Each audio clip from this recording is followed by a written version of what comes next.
Assalamualaikum warahmatullahi wabarakatuh. Jumpa lagi Bapak Ibu dengan saya, dengan channel kita, channel yang masih setia menemani Bapak Ibu dalam menjalankan dan mengerjakan tugas-tugas PPG. Bapak Ibu, kita sudah memasuki modul 9, tinggal 2 modul lagi. Maka itu artinya Bapak Ibu sudah menyelesaikan 10 modul atau 1 step dari tugas-tugas PPG. Selanjutnya nanti Bapak Ibu akan memasuki tugas baru, yakni lokakarya.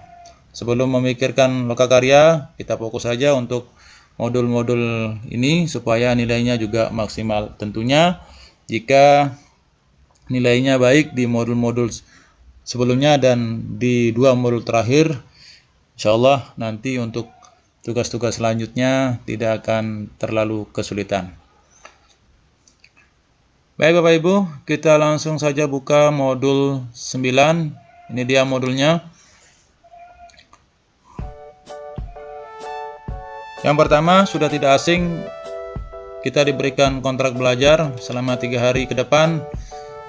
Kita akan mengerjakan modul 9 di hari pertama pretest, kemudian meresume KB1 dan KB2 dan menguploadnya, serta membuat tugas analisis bahan ajar. Tentunya juga tes formatif. Kemudian yang di hari kedua nanti Bapak Ibu akan disuguhkan atau akan diperintahkan atau diwajibkan untuk meresume KB3, KB4, kemudian juga untuk analisa bahan ajar. Coba kita buka tugas resume.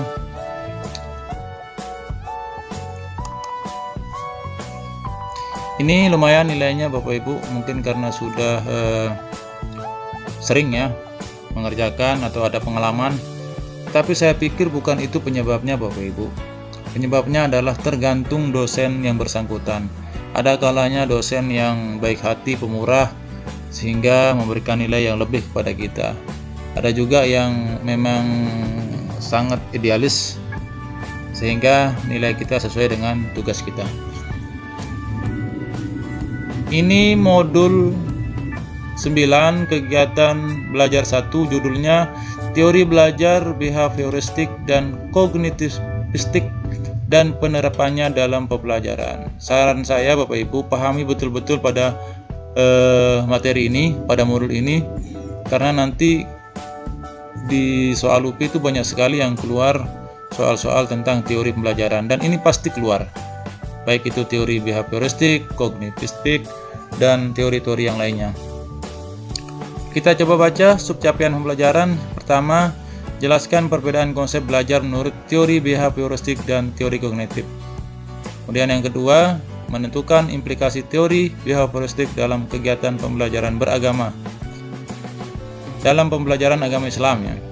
Kemudian yang ketiga, menentukan implikasi teori kognitif dalam kegiatan pembelajaran agama Islam. Ini dia subcapian pembelajaran dan ini materi pembelajarannya. Tetap seperti yang saya sampaikan pada modul-modul sebelumnya, jangan sampai ini terlewatkan atau tidak diperhatikan dengan baik.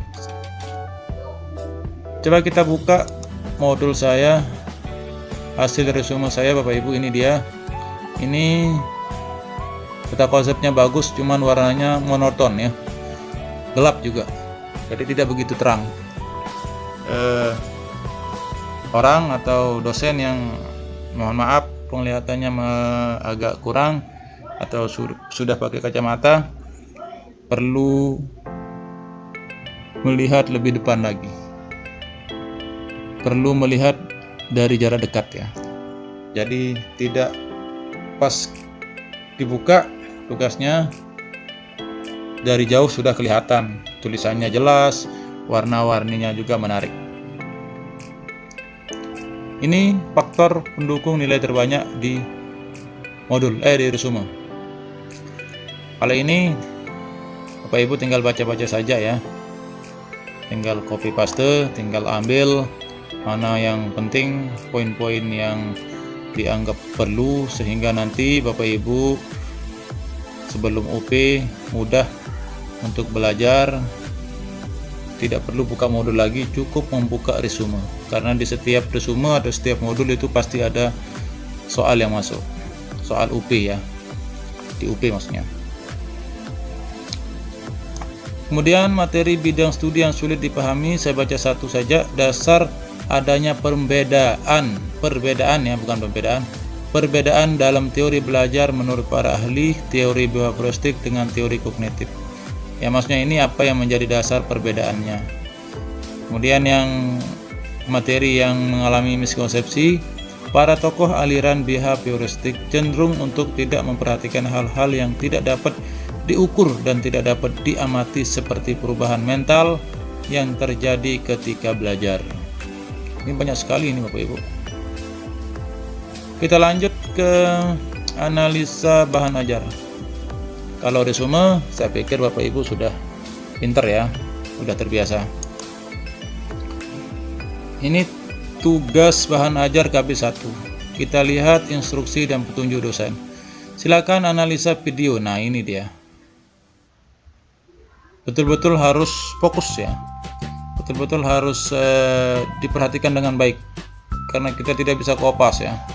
Tidak bisa kita baca kemudian kita pindahkan ke tugas yang ini, tetapi ini bentuknya video.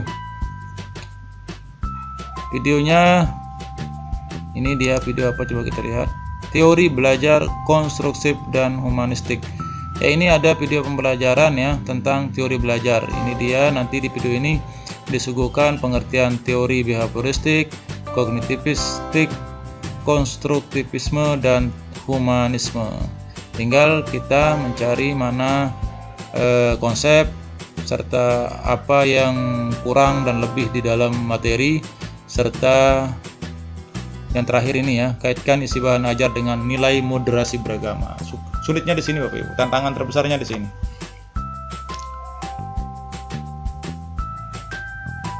Ini silakan dilihat-lihat saja sebagai referensi saja Bapak Ibu, sebagai gambaran dalam mengerjakan tugas-tugasnya. Dan KB2, kita buka KB2. Sama ya, instruksinya sama, video. Silakan analisa video pembelajaran dengan mengacu pada instruksi berikut. Ini juga nilainya rendah Bapak Ibu, tidak terlalu banyak, karena memang untuk menganalisa video itu betul-betul kita dipaksa untuk fokus ya, betul-betul kita dipaksa untuk berpikir tingkat tinggi lah. Ini teori analisa bahan ajar KB2 dan KB3.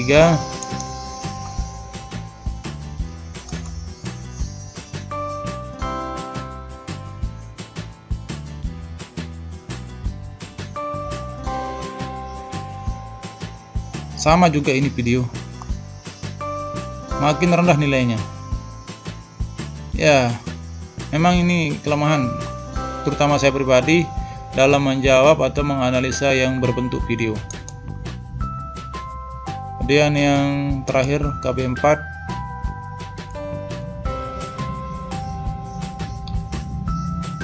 Sama juga. Silakan lakukan analisis video pembelajaran dengan mengacu pada instruksi. Tentunya ini beda-beda dosen atau beda-beda mahasiswa, tergantung instruksi dosen masing-masing. Ini padahal saya buat banyak sekali ini Bapak Ibu, tapi nilainya juga mentok di 80, karena mungkin tidak sesuai dengan apa yang diharapkan dosen, atau bisa jadi dosennya agak sedikit irit tentang nilai. Kita lanjut ke analisa materi.